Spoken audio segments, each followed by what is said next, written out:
Deep within the dense canopies of western Belize, in a place known as the Vaca Plateau, there exists a silence that is both ancient and heavy. For over a millennium, beneath the crushing weight of limestone debris and the tangled roots of mahogany and ceiba trees, a secret lay waiting in absolute darkness.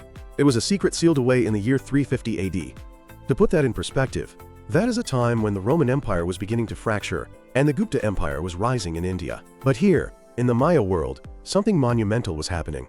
Inside a hidden chamber, the air was still, thick, with the metallic scent of cinnabar, the blood of the mountains. This toxic, vibrant crimson dust coated every single surface, creating a red void designed to bridge the gap between the living and the dead. And in the center of this crimson void lay a man who had once commanded the reins. Welcome to G Fun Facts Online. Today we are stripping away the jungle to look at one of the most significant archaeological revelations of the 21st century. We are talking about the discovery of the tomb of Te K'ab Chaak, the tree branch rain god, the first king of Caracol. For 1600 years this man was a ghost. He was known only from eroded glyphs on crumbling stone stelae, a mythical ancestor invoked by later kings to justify their wars. He was a shadow, until now. Because the discovery of his tomb by the Caracol archaeological project isn't just a find. It is a resurrection that challenges our entire timeline of Mesoamerican history. Let's go straight to the excavation site. The year is 2025. The location is the northeast acropolis of Caracol. Now usually, archaeology is not cinematic. There are no rolling boulders or golden idols sitting on pedestals. It is slow, methodical scraping and humidity that sticks to your skin. The team, led by Doctors Arlen and Diane Chase, who have dedicated 40 years to this site, were revisiting a spot near Structure B19. This was an elite residential complex, the penthouse suites of the ancient city, where nobility lived and buried their dead. As they dug through the floor of a known late classic tomb, trying to understand the architectural history, they hit a layer of fill that felt wrong. It was loose. It wasn't compacted. Arlen Chase pushed a measuring stick into the dirt, expecting it to hit rock. Instead, it slid down, disappearing into a void. That was the moment. The silence of the plateau was about to be broken. What they found was a Chultan-like chamber carved directly into the bedrock, and when they breached the seal, they were hit with red cinnabar. This is mercury sulfide, imported from volcanic highlands hundreds of miles away. To us, it is a toxic mineral. To the ancient Maya, it was chulel, soul force. It was heat. It was life. They coated the tomb in it to keep the ruler's soul warm and vibrant in the cold, watery underworld of Xibalba. Lying in this sea of red was the skeleton of an adult male, about 5 feet 7 inches tall. That is a commanding height for a Maya of that era. His bones told us he lived a long life, losing all his teeth before he died, suggesting he was cared for and revered until his final breath. But it wasn't just the bones that told us who he was, it was the treasure. To understand the gravity of this, we have to go back to the year 331 AD. The Maya lowlands were a patchwork of fighting city-states. Tikal, to the north, was the big power. Caracol was just starting its ascent. On a date recorded in the Maya long count, corresponding to 331 AD, Te K'ab Chaak took the throne. His name is powerful. Chaak is the erratic rain god, the one who wields the lightning axe. Te K'ab means tree branch or tree arm, so he was the tree-armed rain god, a name of fertility and stormbringer power. Before this body was found, historians argued if he was even real. Maya kings loved to invent fake ancestors to look more legitimate. But this skeleton, this tomb, proves the founder was real. This man carried the burden of foundation. He wasn't just a chief. He was the architect of a new political order. He likely brought together the farming communities of the plateau into a centralized state, commissioning the first pyramids and organizing labor. In the Maya worldview, the king was the axis mundi, the world tree connecting heaven, earth, and the underworld. If the rains failed, it was his fault. If the trade routes were cut, it was his problem. The richness of his grave goods proves he succeeded. He made Caracol wealthy. Let's look at what was in the tomb, because these artifacts are a language of their own. Resting near the skull was the masterpiece, a mosaic death mask made of jadeite. Jade was the most precious substance in their universe, the color of maize, water, and life. This mask gave the king a new, eternal face. It transformed him into the maize god, who dies and is reborn every season.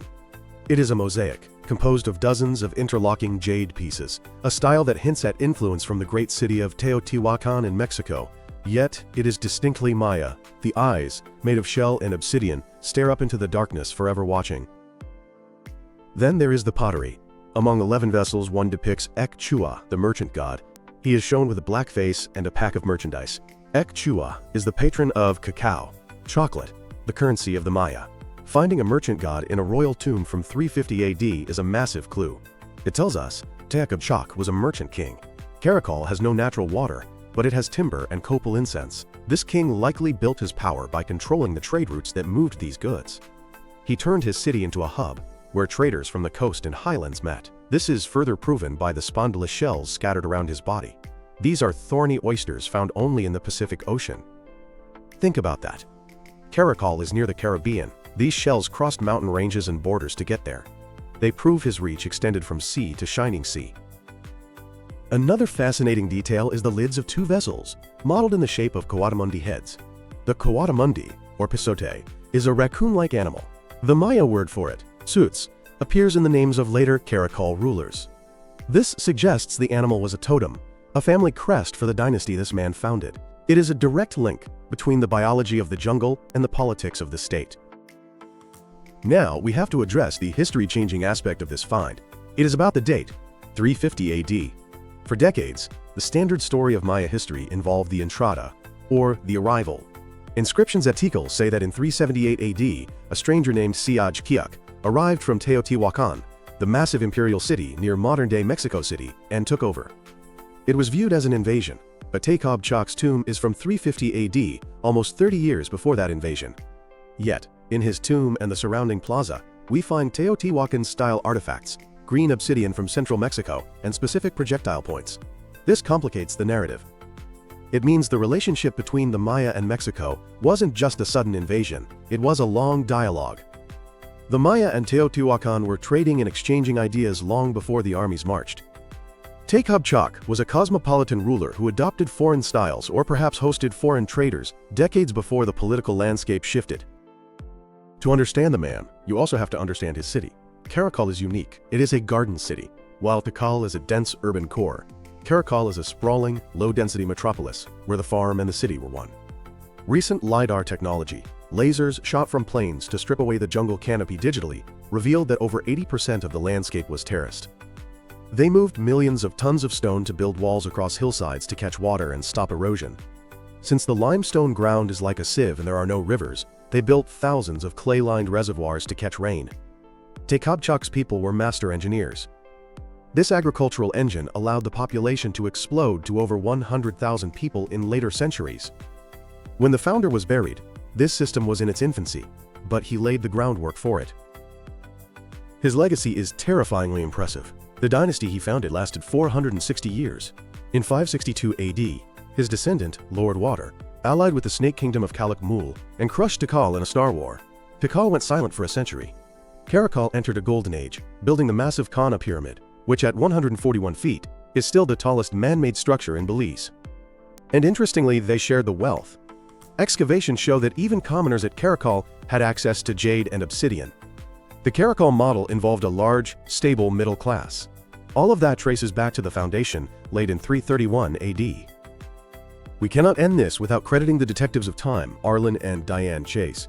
They have battled heat, snakes, and logistics since 1985 to map this city. They were the pioneers of using LiDAR in archaeology, changing how we see the Maya world from isolated temples to vast, interconnected urban sprawls. Finding this tomb required the intuition that comes from 40 years of digging, knowing that a soft patch of dirt isn't just dirt, but a door. Today, you can visit Caracol. It is a bumpy 2-hour drive into the Chickabull Forest Reserve. It is isolated. You can stand on top of the Kana Temple and hear nothing but howler monkeys. But now, when you look toward the northeast Acropolis, the view has changed. We know that beneath those stones, the spirit of the founder has been accounted for. The cinnabar dust has settled, and the jade mask is in a museum, but the story is finally complete. Te K'ab Chaak, the tree branch rain god, is no longer a myth. He is the man who built the engine of a superpower. And his unearthing reminds us that history is never truly settled. It is just waiting for the right person to scrape away the dirt. Thanks for listening to G Fun Facts Online.